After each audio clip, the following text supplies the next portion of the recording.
नमस्कार दोस्तों, मैं राजकुमार मौर्य प्रखर इंडिया यूट्यूब मंच पे आपका स्वागत है। यूपी की 10 विधानसभा सीटों पर उपचुनाव होने जा रहा है। इस उपचुनाव को 2027 का सेमीफाइनल माना जा रहा है। इस उपचुनाव में जो पार्टी ज़्यादा सीट जीतेगी, बताया जा रहा है कि वही 2027 में भी ज़्यादा सीट जीतेगी, उसी की सरकार बनेगी।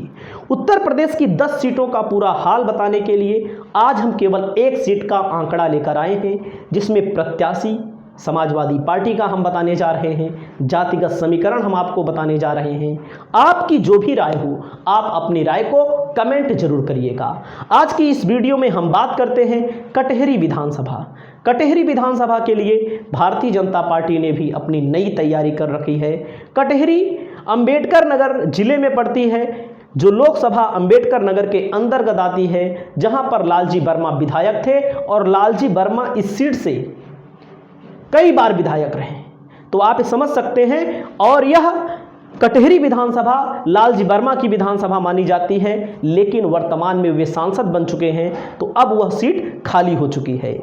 और मैं आपको बताने जा रहा हूं, समाजवादी पार्टी जिसको भी टिकट देना है 99% उसको बता दिया गया है, आप तैयारी करिए, उस क्षेत्र में तैयारी करिए, और लोग तैयारी भी कर रहे हैं। और समाजवादी पार्टी ने यहां पर भीम निषाद को मैदान में उतार दिया है। हालांकि औपचारिक घोषणा नहीं हुई है। औपचारिक घोषणा कब होगी? जब चुनाव आचार संहिता लग जाएगी उस क्षेत्र के लिए, तब अक्टूबर में चुनाव होगा। ये है भीम निषाद। भीम निषाद, इनका मोबाइल नंबर है, अगर आप इनसे कांटेक्ट करना चाहते हैं, पूछना चाहते हैं तो पूछ सकते हैं। भीम निषाद बेचारा अपना नाम लिखते हैं, समाजवादी पार्टी के राष्ट्रीय सचिव हैं। जब वे प्रदेश सचिव थे तो इनको लोकसभा का टिकट मिला था सुल्तानपुर से। समाजवादी पार्टी ने इनका टिकट काट दिया।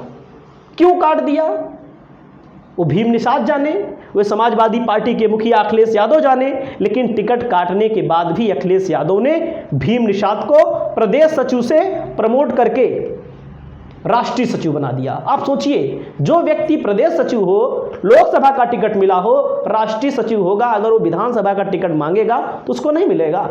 अखिलेश यादव ने इनको निषाद चेहरे के तौर पर पूरे उत्तर प्रदेश में प्रोजेक्ट करने का प्लान बना लिया है 2027 के लिए।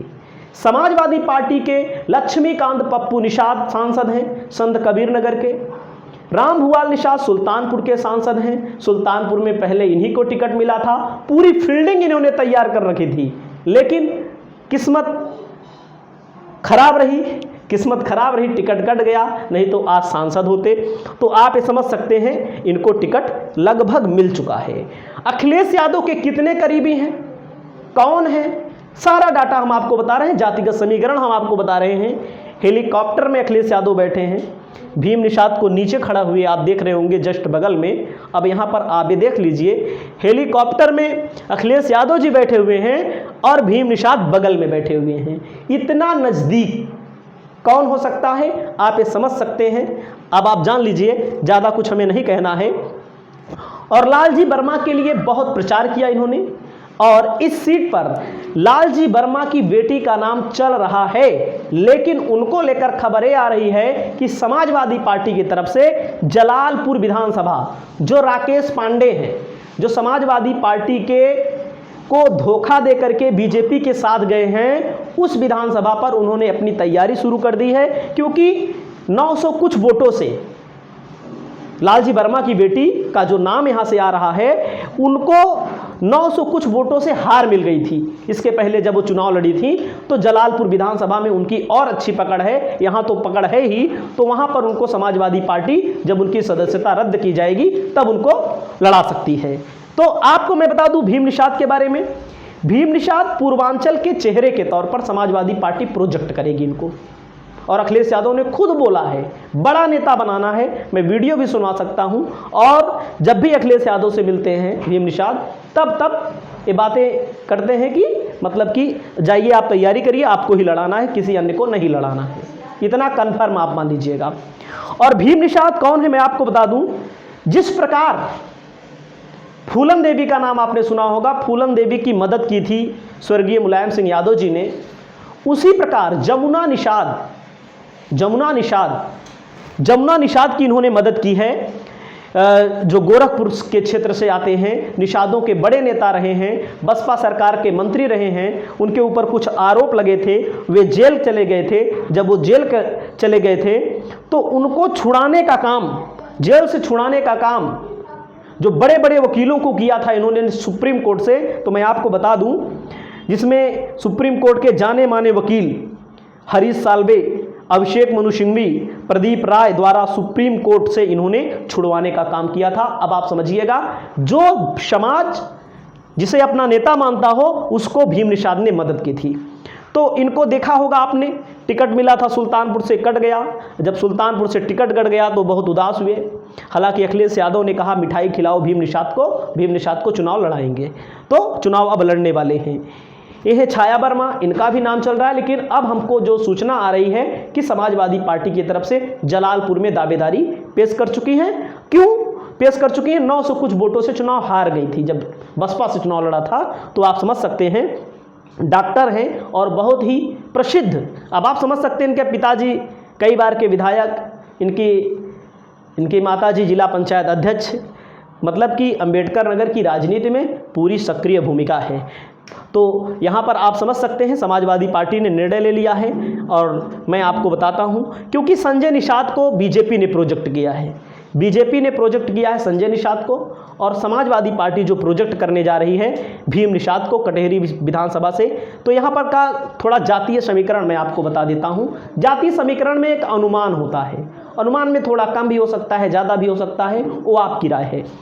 यादव 35,000 जो समाजवादी पार्टी के बेस वोट बैंक हैं, जिसपे से छटकने की संभावना ना के बराबर है। मुस्लिम 52,000 वोट बैंक जो समाजवादी पार्टी का वोट बैंक है। अब आप समझ सकते हैं, ब्राह्मण यहाँ 52,000 है जो बीजेपी का वोट माना जाता है। ऐसी खबर आ रही है कि बीजेपी यहाँ पर ब्राह्मण कैंडिडेट भी उतार सकती है। और वर्मा यहाँ पर 33,000 है जो लालजी वर्मा, यहाँ पर वर्मा कैंडिडेट बसपा ने दे दिया है। अब आप समझिएगा, बसपा ने वर्मा कैंडिडेट दे दिया है, अमित वर्मा जो कांग्रेस के जिला अध्यक्ष थे।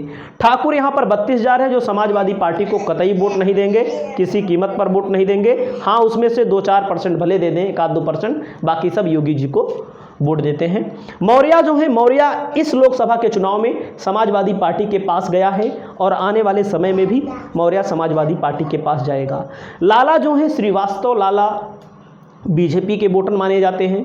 प्रजापति समाजवादी पार्टी के वोटर इस समय हो चुके हैं। अब आप यहाँ पर देख सकते हैं, प्रजापति के बाद धरिकार 7,000 हैं यहाँ पर जो अति पिछड़े में आते हैं। ठाकुर तो मैंने बताया ही।